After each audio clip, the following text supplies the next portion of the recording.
we continue now with reading from Song of Songs. It's from chapter 8, verses 6 and 7. Set me as a seal upon your heart, as a seal upon your arm, for love is strong as death, passion fierce as the grave. Its lashes are flashes of fire, raging flame. Many waters cannot quench love, neither can floods drown it. If one offered for love all the wealth of one's house, it would be utterly scorned. This is the word of the Lord.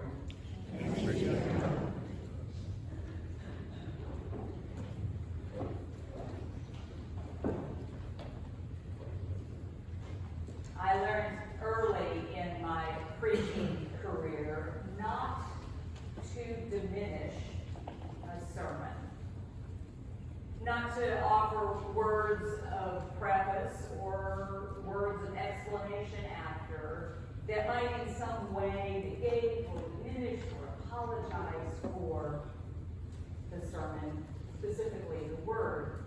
I learned that when I was preaching in the jail to incarcerated women, and the text that was on lectionary for that day occurred to me as I was preparing to proclaim it to incarcerated women was going to be a difficult and hard text for them, perhaps, to hear. And so I said so. One gal got up. She looked around and said very forcefully, "Sister Melanie, never apologize for the word. You just share what God has put on your heart to share with us." She looked around at everybody else who was there, including me, doing this, sat back down. I've never apologized again for a sermon, except on one occasion, the one exception that proved the rule. It proved the rule and the truth of what that beloved daughter of Christ had said years before.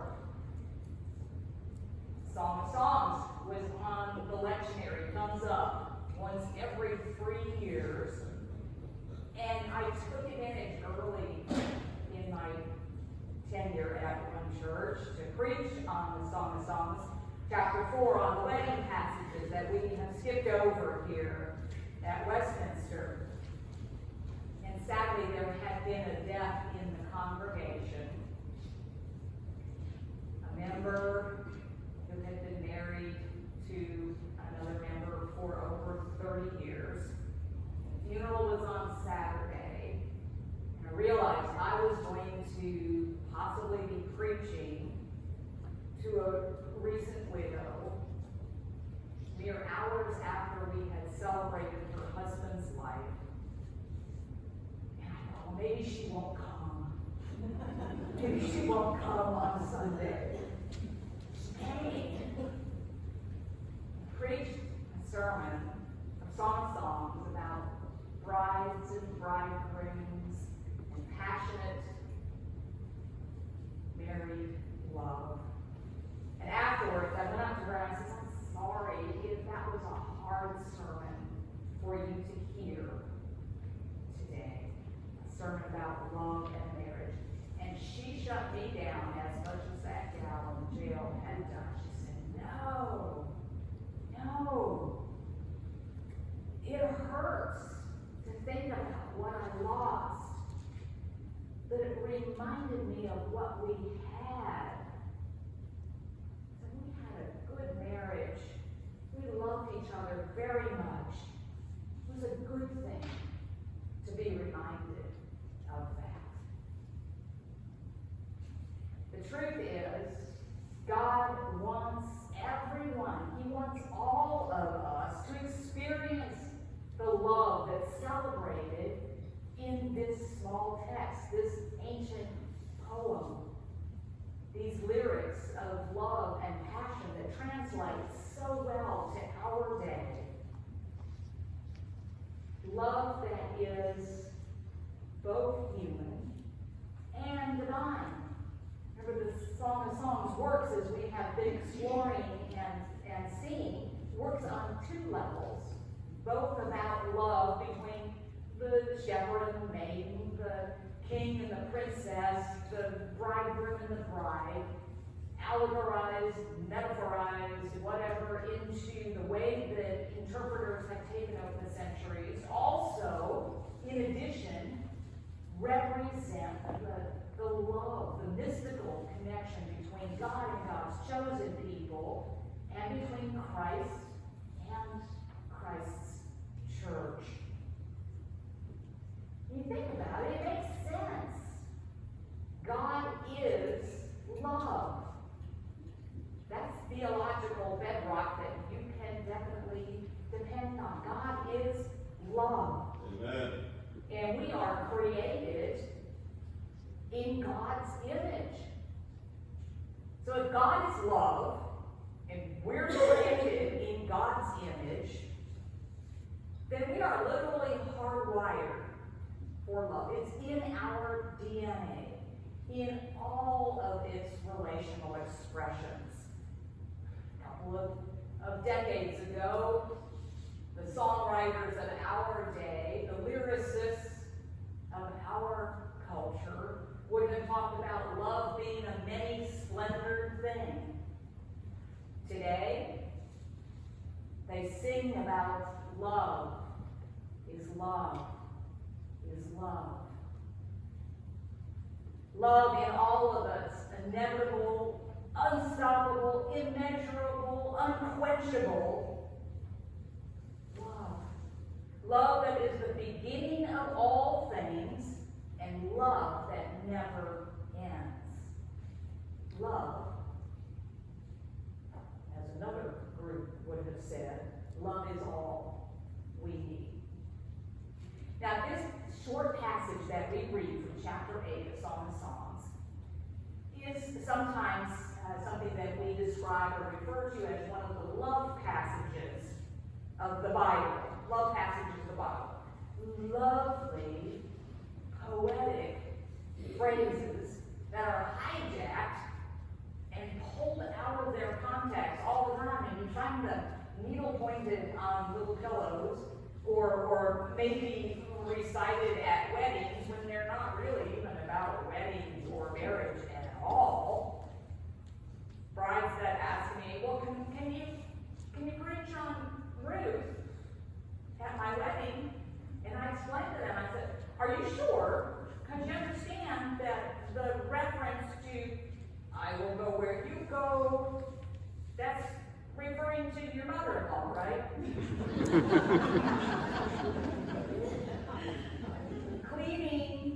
Ruth cleaving to Naomi's gods, not necessarily to a human relationship. And 1 Corinthians 13, the love passage, is actually about spiritual gifts. It's actually about spiritual gifts in its context. Spiritual gifts. Preaching without love being empty speech. Serving without love being empty acts. Giving without love being hollow gestures.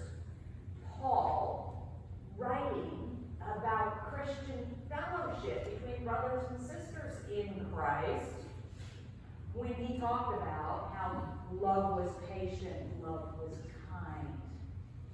Writing about Christian fellowship. We come to Song of Songs, and we know from the last 2 weeks that the lovers of Song of Songs are singing about love. Deep, personal, passionate, possessive, persevering, powerful love, precious love.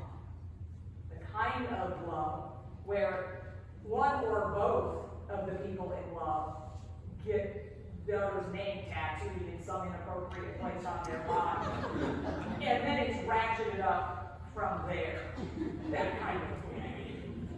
And so we come to this short text today, and she singing about how love is personal in a very possessive kind of way. She sings, "Set me as a seal upon as a seal upon your arm. In the Hebrew, the word that's translated arm can mean finger, arm, or hand. You just got to know the context. So, on your arm or your finger here. In the ancient Near East, men, because men were the ones that had possessions, men had a stamp that they would use to mark documents or possessions or things with their seal. Mark it right on the document. It was something that would either be in the form of a cylinder, kind of like a mini rolling pin. You would just roll out over the wax, or you roll out over the damp clay to put on, or whatever it was that they were marking for themselves, and they would wear that cylinder on a cord around their neck. That would make it very close, therefore, to their heart, right? Or they wore a ring, a signet ring, like the Green Lantern ring. And we know about those signet rings and cylinders if we remember the story about Judah and Tamar.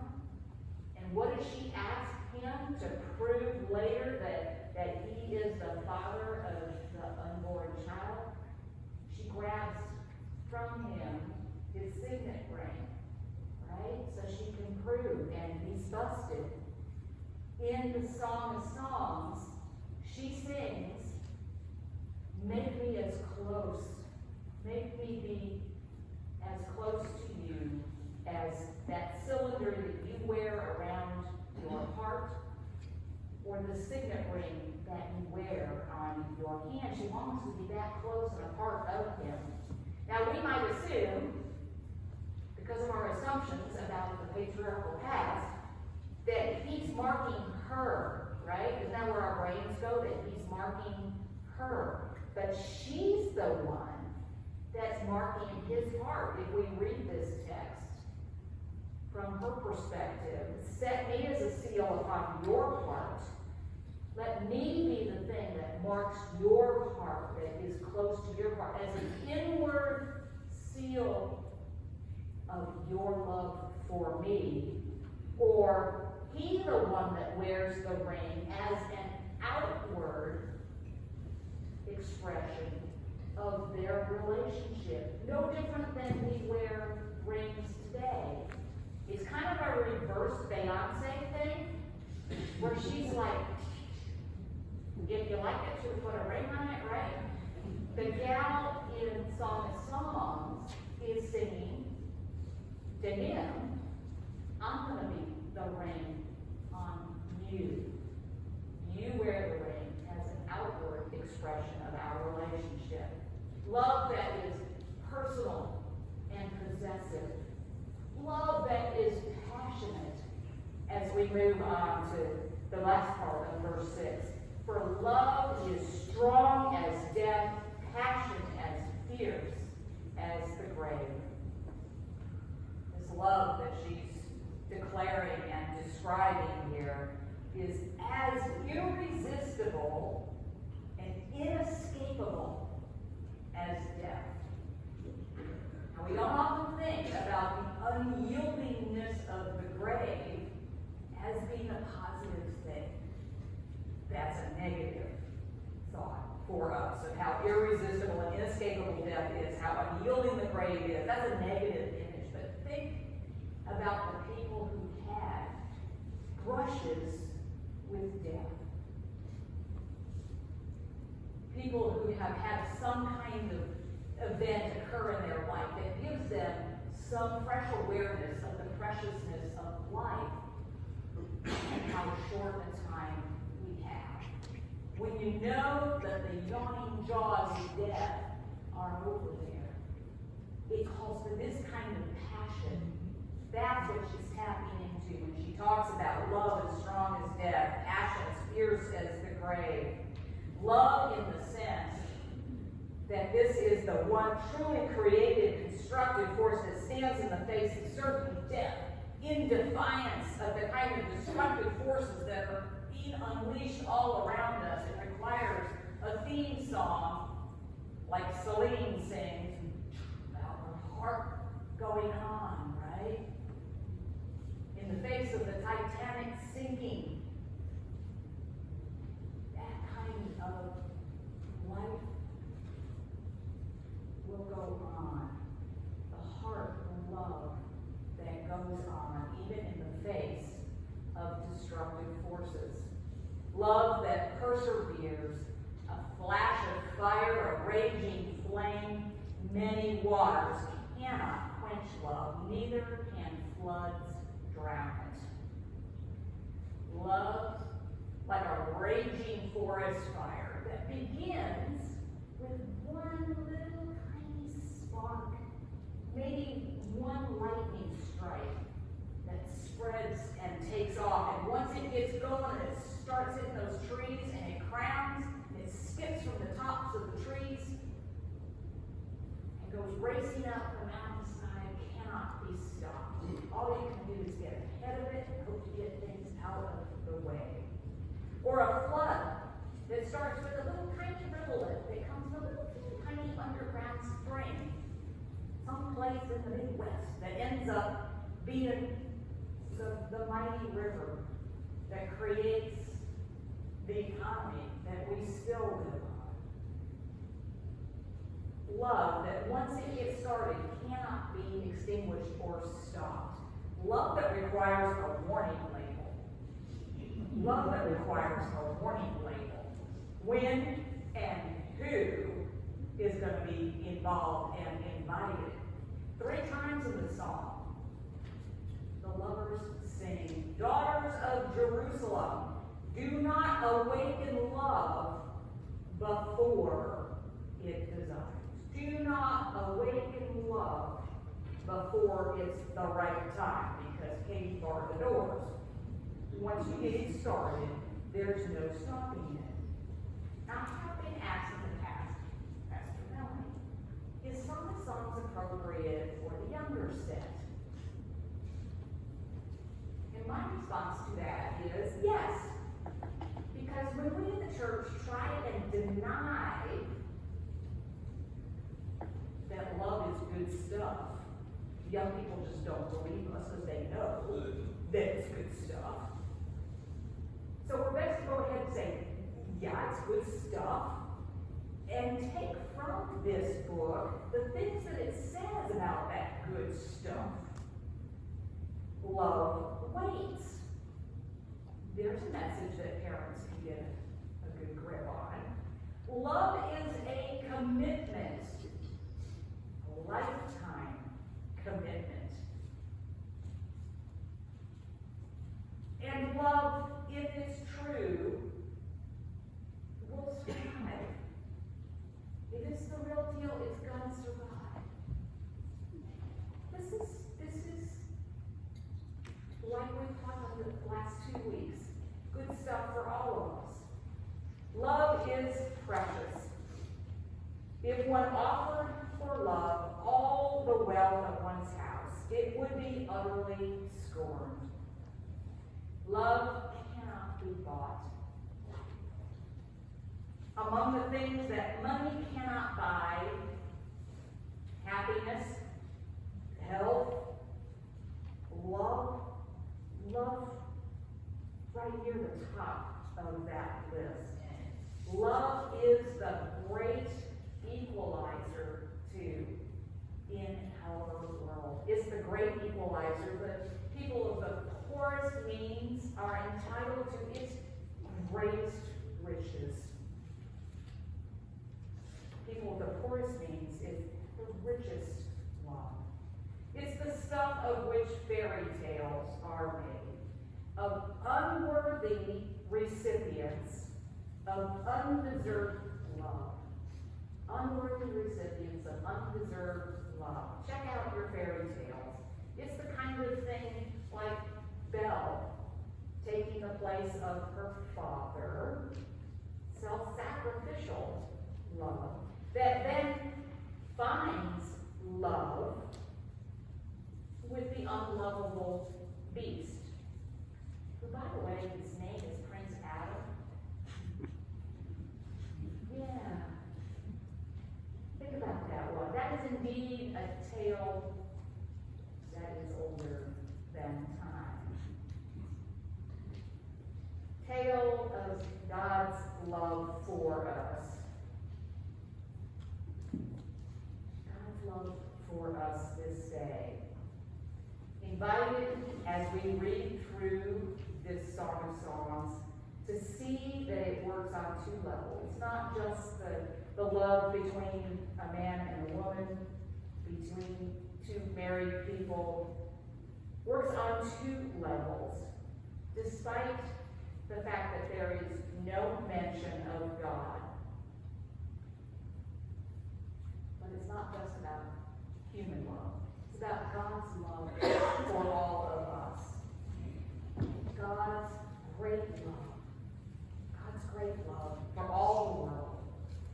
Of a father, as we celebrate on Father's Day, who sent his beloved Son to be as and with and for us, to preach the power of love, love that perhaps people thought then might have been squashed, but love that triumphed over power. When on the third day Jesus was raised from the dead, love conquering the grave, love having the last word, love greater than faith and hope. God's love poured out at the cross for us. God's love that we are living as God's beloved children, called to love one another, called to love one another as we have first